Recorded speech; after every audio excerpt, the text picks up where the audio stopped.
When gentlefolk and slaves, drudges and freeholders, men, women, and children were seated on benches and floor, the woman stepped up on the raised platform and turned to face them. As she had done so many times before, she began at the beginning, speaking clearly, telling them the tale entire, starting with the guardian's teaching tale for children, a teaching tale of old gods and treachery. There was sorrow in her eyes, but the woman's voice was steady when her oft-spoken words drifted out into the smoky room and held her audience in thrall. Long ago, the Elderkin walked the earth, wondrous fair, passing brave, and firm in their godhood.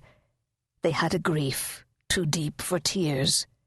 Their lives were long, but they had no children to bless their days or ease their loneliness.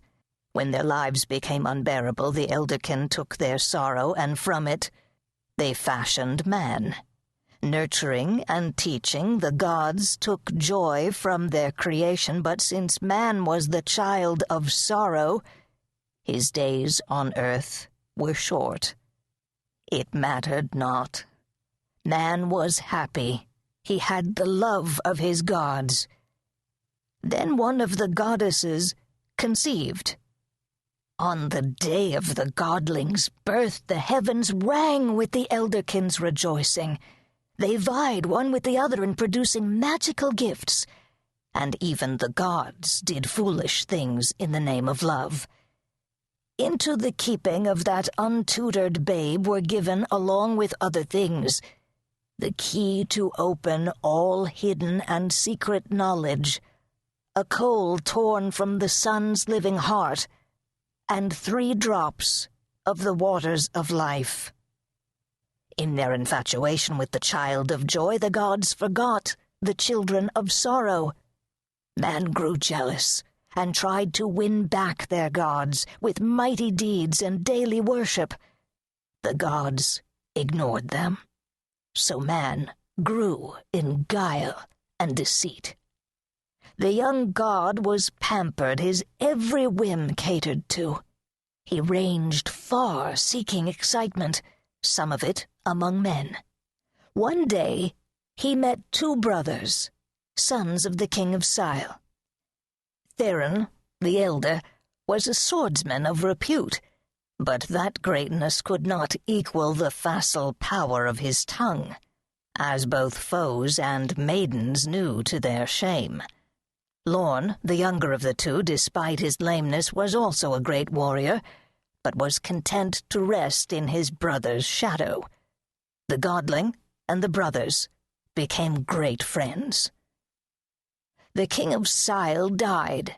Theron ascended the throne.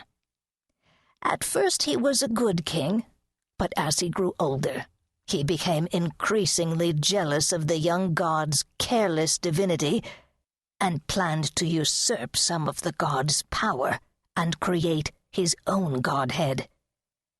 Using guile and deceit, Theron tricked the godling into giving him his choice of the birth gifts. He chose the small ebon key that opened all things hidden and secret, the key to dark and forbidden knowledge. It was Theron's key to godhood. Lorn was given a choice also. Struck by its beauty, he chose the coal torn from the sun's living heart.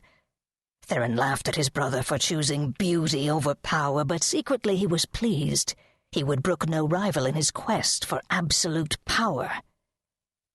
His power grew, but it could not halt the passing of time.